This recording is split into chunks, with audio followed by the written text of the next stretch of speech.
What's happening, you guys? Veggie here. So we pretty much just finished week 4 of this fat loss phase on 2300 calories. Now something I really want to address about week 4 is obviously week 4 has been a struggle because it's almost a tipping point into that caloric deficit.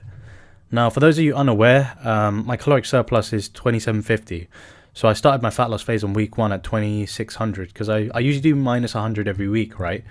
And my first week's always 100 less, but because of those extra 50, I was like, let's just take 150 off, And progress has been fine, in terms of lowering it. So the first week was 2600, sorry. Second week was 2500, then it was 2400 the third week, and my fourth week has been 2300.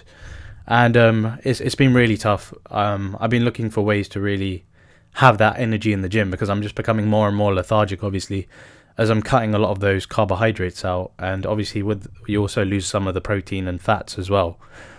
Now something I really want to address is how you reduce those calories, because it's quite important finding a way to reduce those calories. So for fat loss, obviously you want to ease yourself into a caloric deficit. If you're doing bodybuilding and you want to maintain muscle and strength, that's the ideal way to do it. Now there's many ways you can really do this, so I'm just going to go through them. So the first way to really reduce calories is if you do it my way, where you have MyFitnessPal. The link will be in the description, by the way, if you want to see what I eat every day. If you use MyFitnessPal and you measure everything you eat, let's say you have like 50 grams of oats in the morning and some soy milk. Let's say 250 ml of soy milk, right? And 50 grams of oats. So if you wanted to cut down the amount of calories you're having in that meal, what you do is you'd obviously just weigh less, and you'd just say, okay, I'm going to have 40 grams of oats for this week. Now I'm only going to have 200 ml of soy milk. So you obviously have to measure it quite precisely.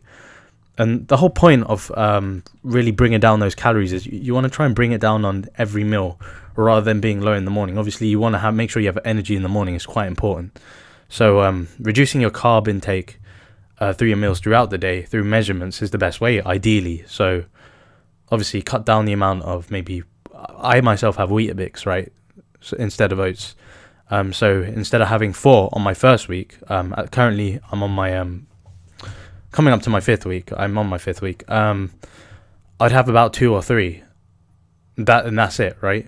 Because I've cut down that meal so much to compensate for the loss of calories. And that's the way I've done it. So I've had less Weetabix, less milk.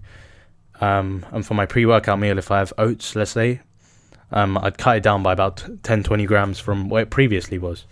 So it's really distribution of calories. So how many calories and portions you're having throughout the day, you're going to slowly chip away at those, and it's better to chip away at the meal frequency. So obviously your meal frequency should be consistent, but chipping at all those meals equally is what I mean. That's the ideal way of doing it. Now if you want to go beyond that and you're struggling even at that point and you want to dip lower, there are other ways, of course. So obviously your meals, some of them will be calorically dense by nature. A good example of this is obviously, let's say peanut butter. Peanut butter is 100 grams per tablespoon, 100 calories, per tablespoon, which is actually quite a lot when you think about it. So let's say one of your meals was peanut butter on bread, right? It's very calorically dense by nature because there's so much fat in peanut butter. If you wanted to replace that, let's say, you could replace it with soybeans / edamame with brown rice, because those foods are very healthy and very uncalorically dense. You can have some spinach, some kale. Spinach and kale are very uncalorically dense. So vegetables typically don't have many calories, which is what I mean by uncalorically dense. So stir-fry vegetables are very uncalorically dense. You can get punnets of tomatoes, very low in calories. Peas, kidney beans, chickpeas, these kinds of things, fresh, no processed crap, fresh, as fresh as you can get. I get it from cans, but obviously that's about as fresh as I can get without boiling them myself. So it's all about, maybe if you can't reduce the calories in your frequency of meals, you can switch some of them to be more less calorically dense. That's the best way to do it. I've done that myself. And I mentioned it last year when I was doing fat loss as well. Why veg was the king of fat loss, I believe, was one of my videos where I explicitly started to compare different types of food and caloric density. Now, I actually want to talk about caloric density in another video and really delve into, some comparisons and how caloric density is really, calculated, and why some foods are more calorically dense than others. It's something I've addressed before. It's something I really want to reiterate, because now I'm vegan. I want to give you guys more vegan options that are calorically dense and uncalorically dense. But that's really the gist of it, you guys. what you want to do is find foods that are less calorically dense if you're struggling to reduce the amount in your meals. But in general, just reduce the amount in your meals is the best way. So if you're having brown rice, quinoa, or Weetabix oats, whatever you're having as a source of carbs, you just slowly take them away. What I find useful is if you don't want to cut down from 4 to 3 Weetabix, you can do 3.5, just break it in half. It's quite nice. If you're doing sizable foods like that, it's quite easy to split.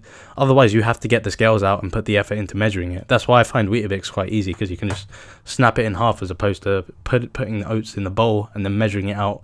It's quite a lot of hassle to do meal prep in a fat loss, but at the end of the day, it's worth it, and it's worthwhile you guys doing fat loss in that fashion. I definitely feel like it's quite beneficial to do it in that way. I definitely have heard of people doing fat loss without counting calories, but from my experience, calories work every single time. I've done fat loss at this point. I'm on my 4th time, right? Every single time I've lost a kilo a week. So I clearly know what I'm doing, and clearly what I'm doing is working. So my way of doing fat loss is always going to be dipping from a caloric surplus into a caloric density. Always works. You always lose a kilo a week. Make sure you're doing your cardio. Obviously, different things work for different people, so I can't advocate. If this thing doesn't work for you, then it's simply put down to your body type, and maybe you need a different way of doing this. I just want to readdress something I've brought up previously as well, is substituting carbohydrates for protein is also amazing for fat loss, because protein contains a hormone that actually reduces your appetite by nature. So it's very important if you are struggling maybe with the carb reduction, maybe up your protein a bit rather than upping your fat. Protein is quite a good thing. So obviously edamame, soybeans if you're vegan, which I highly recommend. Soy you can get in soy milk, soy yogurt. Obviously don't have too much of anything is a bad thing. I definitely don't advocate you have too much soy every day. Don't turn into one of those soy boys, But in general, healthy amounts of food, healthy amounts of different food. Where you get protein on a vegan diet, you're naturally going to get carbohydrates and fat. And that's probably the hardest part about this, is trying to balance your macronutrients. But as you guys find more and more foods that are more high in protein than carbs and fat, you can kind of balance it out and make that balance for yourself. Anyway, guys, that's pretty much this summed up. Reducing your caloric intake on a fat loss phase. I'll see you guys in that next video. Peace.